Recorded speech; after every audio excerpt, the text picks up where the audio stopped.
Pemirsa, cuaca buruk yang melanda Kota Padang beberapa hari ini mengakibatkan robohnya sebuah pohon pelindung jenis trambesi di pinggir jalan raya Belakang Pondok, Kecamatan Padang Selatan, Kota Padang.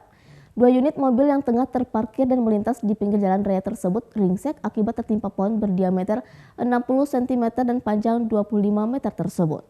Beruntung tidak ada korban jiwa dalam peristiwa ini, proses evakuasi oleh BPBD dan kepolisian pun berlangsung hingga 1 jam.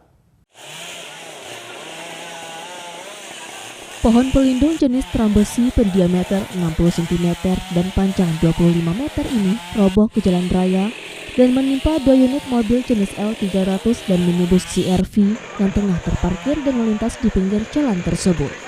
Tingginya intensitas hujan dan angin kencang diduga penyebab terjadinya peristiwa pohon tumbang tersebut.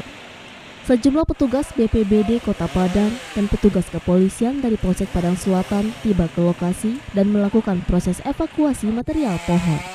Dengan menggunakan mesin gergaji, proses evakuasi pun berlangsung hingga 1 jam.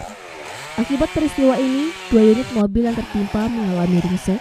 Beruntung tidak ada korban jiwa dalam peristiwa ini, namun arus kendaraan terpaksa dialihkan sementara ke lokasi lain. Berdasarkan keterangan dari BMKG, diperkirakan cuaca buruk akan melanda Kota Padang hingga 2 hari berikutnya.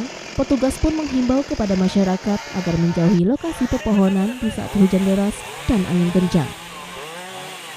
Dari masyarakat bahwa ada terjadi pohon tumbang di Jalan Belakang Pondok, RT 01 RW 3, dan langsung kita diberitakan ke Polsek Padang Selatan untuk menuju TKP, dan kita cek ternyata ada pohon tumbang jenis trambesi, mungkin usianya lebih kurang 30 tahun, dan kita langsung sama abang ini untuk menelpon BPBD, dan 5 menit setelah itu datang dari tim BPBD. Korban jiwa nih, tapi ada 1 unit mobil L300 box BA 8344AE yang diparkir di depan pas di pohon yang tumbang.